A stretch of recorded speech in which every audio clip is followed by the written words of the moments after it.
তাই সাজি তো কোনো অপরাধ করেনি। একটা মানুষকে বিশ্বাস করে সে বিয়ে করেছিল, আর সেই মানুষটা যদি বিশ্বাসের দাম না রাখে, লজ্জাটা তার, সাজির নয়। শোন সাজি, তুই কোনো অপরাধ করিস নি রে। তোর শুধুমাত্র একটা ভুল হয়েছিল, তুই একটা মানুষকে বিশ্বাস করেছিলি। আর কি করবি, শোন না, এটাকে জাস্ট একটা অভিজ্ঞতা ভেবে ভুলে যা। এটা জাস্ট তোর জীবনে একটা অভিজ্ঞতা হয়েছে। আর আমাদের সমাজকে তো জানিসই, সবসময় মেয়েদের দিকে আঙুল তোলে।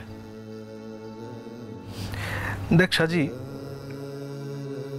এরপরে হয়তো তোর মানুষকে বিশ্বাস করার জায়গাটা বদলে যাবে। তুই হয়তো চট করে একটা মানুষকে বিশ্বাস করতে পারবি না, কিন্তু জানিস তো, মানুষ হিসেবে তুই যে একটা মানুষকে বিশ্বাস করেছিলি, এটাই ঠিক, এটাই উচিত। কিন্তু বোন, এটাও তো বুঝিস যে সব মানুষ একরকম হয় না রে। তা বলেও এটা ভাবিস না যে পৃথিবীটা খারাপ মানুষে ভরে গেছে, সব ভালো ভালো মানুষ চলে গেছে। না রে, সবাই স্রোতের মতো নয়, ভালো মানুষ আছে। দেখ না, এই তো আমরা তো দাদারা আছি, বাবা জ্যাঠা, সবাইকে দেখ না। তাই বলছি কি, এইটা তোর জীবনে একটা অভিজ্ঞতা, এটা একটা অভিজ্ঞতা হয়ে তোর অভিজ্ঞতা হয়ে রইল সাজি। তুই এবার তুই ঘুরে দাঁড়া। হ্যাঁ, তুই চাকরি কর, ঠিক আছে? একদম ভেঙে পড়বি না, চাকরি কর। নিজেকে অপরাধী ভেবে ঘরের কোণে মুখ লুকিয়ে রাখবি না সাজি। কেন রাখবে তা? ও কি ভুল করেছে নাকি? অন্যায় তো নেই ওর কিছু। আর কে কি বলবে একদম পাত্তা দিবি না, যা হবে আমরা ফেস করব। যদি কেউ জ্ঞান দিতে আসে, পরিষ্কার বলবি যে আমি কোনো অন্যায় করিনি, আমার যে এক্সপিরিয়েন্স হয়েছে তারপরে আমার ওখানে থাকা সম্ভব ছিল না। প্রশ্ন করবি যে আপনার নিজের মেয়ে হলে রাখতে পারতেন। দেখবো কে কি বলে। Saji, you will not care about anything else, okay? তুমি আমার কথা শোনো, আমি তোমার সঙ্গে সঙ্গে থাকবো। আর কেউ যদি কিছু বলতে আসেন, তখন এমন মজা দেখাবো, তখন সবাইকে একদম কথা শুনিয়ে দেবো। হ্যাঁ, কাউকে ছেড়ে কথা বলবো আমি? না না না, ওভাবে কোনো অপমান করতে যেও না। ওহো, এইটাকে অপমান বলে না। হ্যাঁ, কেউ ধাক্কা না খেলে না কেউ বুঝতে পারে না, এটা হচ্ছে ফ্যাক্ট। আজকে সাজির সাথে হয়েছে তাই আমরা সবাই বুঝতে পেরেছি।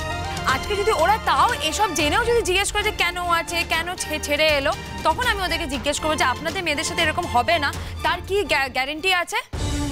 ওদেরকে বুঝতে হবে। আর ওদেরকে যদি স্পষ্ট কথা করে না বলি না, তাহলে ওরা এটা বুঝতে পারবে না। বুঝতে পেরেছো? কেউ ধাক্কা না খেলে কেউ বুঝতে পারে না। তো ওদেরকে বলাটা দরকার, না হলে কিন্তু এগুলো থামবে না, ওরা কন্টিনিউয়াসলি প্রশ্ন করতেই থাকবে। আমি স্পষ্টভাবে বলে দেবো, ব্যাস। অনেক হয়েছে, আর না। এবার চল সাজি, একটু খাওয়া দাওয়া করবি বাবা। তোমরা ওকে আর আটকিও না, বুঝতেই তো পারছো মেয়েটার মনের কি অবস্থা। এই নাকি আমাদের সাজি, দেখো একবার তাকে দেখো, কি চেহারা করেছে মুখ চোখে। চল তো সাজি, চল চল চল, আর না এখানে চল।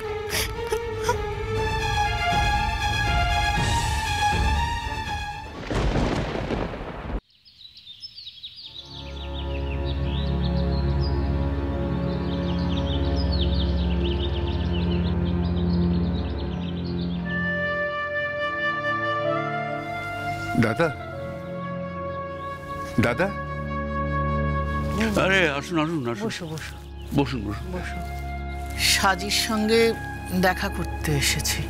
আর দেখা, মেয়েটা যবে থেকে বাড়িতে এসছে তবে থেকে চুপ করে বসে থাকে, কারোর সঙ্গে কথা বলে না। যে মেয়েটাকে বিয়ে দিয়ে ও বাড়িতে পাঠিয়েছিলাম, আর যে মেয়েটা এখন ফিরে এসেছে না, আকাশ পাতাল তফাৎ। কি করে যে ওকে আবার আগের মতো করব, সেটাই তো ভেবে পাচ্ছি না। কেন, কি হয়েছে ওর? আগের মতো না থাকার তো কিছু হয়নি। তোমরা বললে তাই। তোমাদের মতো লোকজন আর কজনই বা আছে? ও তো পাড়ায় বেরোতে পারছে না। পাড়ায় তো কিছু লোক আছে যাদের উৎসাহের কোনো শেষ নেই। সবসময় ভয়ে ভয়ে আছি কখন না দল বেঁধে বাড়ির মধ্যে চলে আসে। কেন, কি এমন অন্যায় করেছে? আচ্ছা, এটা আর কত বড় অন্যায়? আচ্ছা বলুন তো দাদা, ও ও বেশি অন্যায় করেছে না আপনারা বেশি অন্যায় করেছেন যে ও ভয় এইরকম কাটা হয়ে থাকবে? আচ্ছা, মানছি ওর একটা ভুল বিয়ে হয়েছিল, কিন্তু ও তো সেই ভুল বিয়েটা থেকে বেরিয়ে এসেছে। এখন লজ্জাটা কার? যে অপরাধী তার, না যে অপরাধটা সহ্য করে তার? আমি তো জানি এই জিনিসগুলো ঘটবে, অনুমানই করেছি। আমি তো রূপের কাছে, চিনির কাছে সবকিছু শুনেছি। সেই জন্য আমার মনে হলো আজই একবার আমার আসা দরকার। সাজিকে একটু ডাকবেন, কথা বলবো। সাজি, ও সাজি, একবার এদিকে আয়।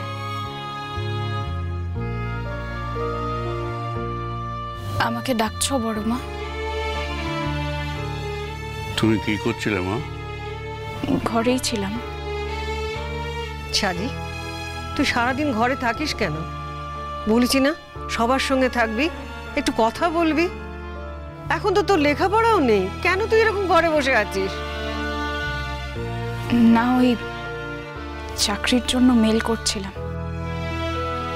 আমরা এসেছি, এতক্ষণ এসেছি, তুমি তো আমাদের দিকে একবার তাকাচ্ছ না। এই সাজি, এদিকে এসো তো। কি হয়েছে তোমার? কিচ্ছু হয়নি। এরকম অপরাধীর মতো হাব ভাব করে রয়েছো কেন বলো তো? আমাদের তো দেখে খুব খারাপ লাগছে। তোমার কিন্তু কিচ্ছু হারায়নি মা, তুমি সব বিপদ থেকে বেরিয়ে আসতে পেরেছো। ক্ষতি হয়েছে তার, যে তোমার মতো মেয়েকে হারিয়েছে, যে এখন পুলিশ কাস্টাডিতে আছে। এই তো আবার কোর্ট কাচারি শুরু হয়ে যাবে, কি করে যে কি হবে। সাজি বলছিল যে ও এসবের মধ্যে আর যেতে চায় না, ডিভোর্সটা পেয়ে গেলেই হলো।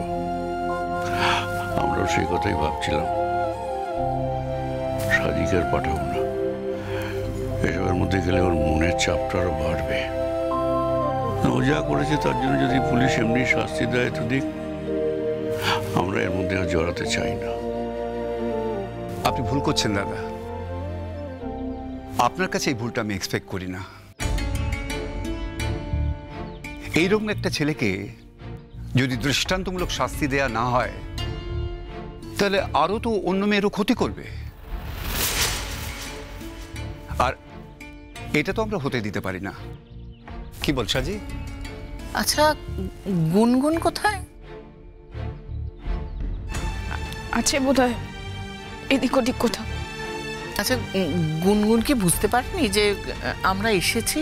আরে বাবা, বুঝে গেছি যে তোমরা এসছো। আসলে বৌদি ভাই বাড়িতে নেই তো, তাই মাকে একটু হেল্প করছিলাম রান্নাঘরে। মা এক্ষুনি তোমাদের জন্য চা বানিয়ে আনছে।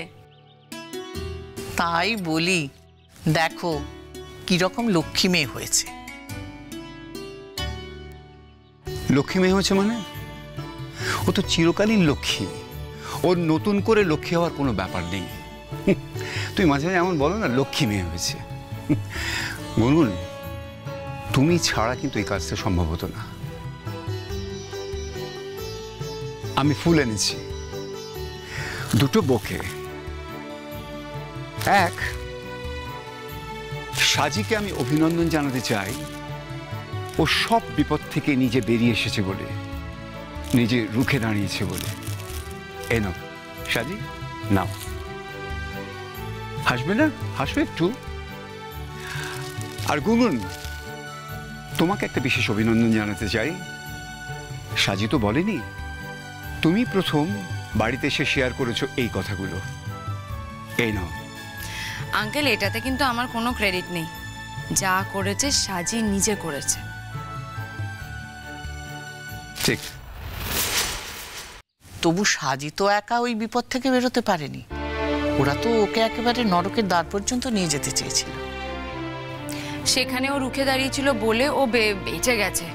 ওরা তো সাজিকে ভয় পেয়ে গেছে একেবারে। আমি তো সেটাই সবসময় বলি যে কখনো মাথা নিচু করে নয়, মাথা উঁচু করে বাঁচা উচিত। সবসময় ফাইট করা উচিত। কিন্তু জানি না সাজির কি হয়েছে, আসার পর থেকে ওর মুখে যেন হাসিটাই বন্ধ হয়ে গেছে, কথাবার্তা সব বন্ধ হয়ে গেছে। হাসার মতো জায়গা কি আমার জীবনে আর আছে? আমি কি আর কখনো হাসতে পারবো গুনগুন? দেখুন কি সমস্ত কথাবার্তা বলছে, ভালো করে জানে যে এই সমস্ত কথাবার্তা বললে আমার বুকটা ভেঙে যায়। আমাদের বাড়ির প্রত্যেকটা সদস্য হেসে খেলে থাকবে, এটাই তো আমি চেয়েছিলাম।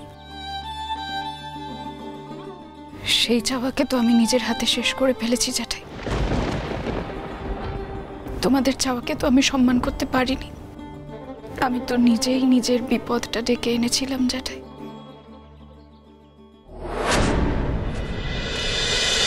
খুরকুরু খুরকুরু